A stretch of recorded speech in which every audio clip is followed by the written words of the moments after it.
వర్షాకాలంలో ఆరోగ్యంగా ఉండేందుకు ఈ జాగ్రత్తలు తప్పక తీసుకోండి. వర్షాకాలం వచ్చేసింది. వర్షాలతో పాటు వ్యాధులు కూడా వచ్చేసే అవకాశం ఉంది. దగ్గు, జలుబు, ఫ్లూ, విరోచనాలు, డెంగ్యూ, మలేరియా వంటి వ్యాధులు సంక్రమించే ప్రమాదం ఉంది. అందుకే ఈ సీజన్లో చాలా జాగ్రత్తలు తీసుకోవాలి. Number 1, dehydration. వర్షాకాలంలో తగినంత నీరు త్రాగాలి. తక్కువ ఉష్ణోగ్రతలు ఉన్నప్పటికీ శరీరానికి నీరు అవసరం. వర్షం వల్ల వచ్చే అధిక తేమ కారణంగా డీహైడ్రేషన్ కు గురవుతాం.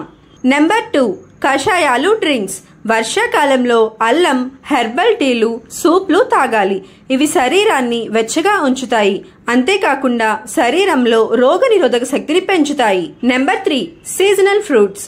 సీజన్లో లభించే పండ్లను తినాలి. యాపిల్స్, బెర్రీ, దానిమ్మ, నారింజ మొదలగునవి. ఈ పండ్లు ఆరోగ్యకరమైన రోగనిరోధక వ్యవస్థను పెంచుతాయి, ఇన్ఫెక్షన్లను నిరోధిస్తాయి. నెంబర్ 4, తేలికపాటి సమతుల్య భోజనం. వర్షాకాలంలో తేలికపాటి సమతుల్య ఆహారం తీసుకోవాలి. బ్రౌన్ రైస్ వంటివి తినాలి. చికెన్, చేపలు వంటి లీన్ ప్రోటీన్స్ ద్వారా కండరాలు పెరుగుతాయి. కూరగాయలలో ఉండే ముఖ్యమైన విటమిన్లు, ఖనిజాలు ఆరోగ్యాన్ని మెరుగుపరుస్తాయి. నెంబర్ 5, ఉల్లిపాయలు, వెల్లుల్లి. వెల్లుల్లి, ఉల్లిపాయలు సహజంగా యాంటీవైరల్, యాంటీబ్యాక్టీరియల్ లక్షణాలను కలిగి ఉంటాయి. ముఖ్యంగా వర్షాకాలంలో ఎక్కువగా వచ్చే శ్వాసకోశ ఇన్ఫెక్షన్ల నుంచి ఇవి రక్షిస్తాయి. Number 6, no junk foods.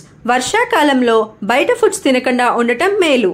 వాతావరణ మార్పుల కారణంగా బయట ఫుడ్స్ మీ ఆరోగ్యంపై దుష్ప్రభావం చూపుతాయి. మరిన్ని ఆరోగ్యకరమైన విషయాలు తెలుసుకోవడానికి ఇప్పుడే మా ఛానల్ను సబ్స్క్రైబ్ చేయండి. లైక్ చేయండి, షేర్ చేయండి. మీకు ఎటువంటి హెల్త్ టిప్స్ కావాలో కామెంట్ చేయండి.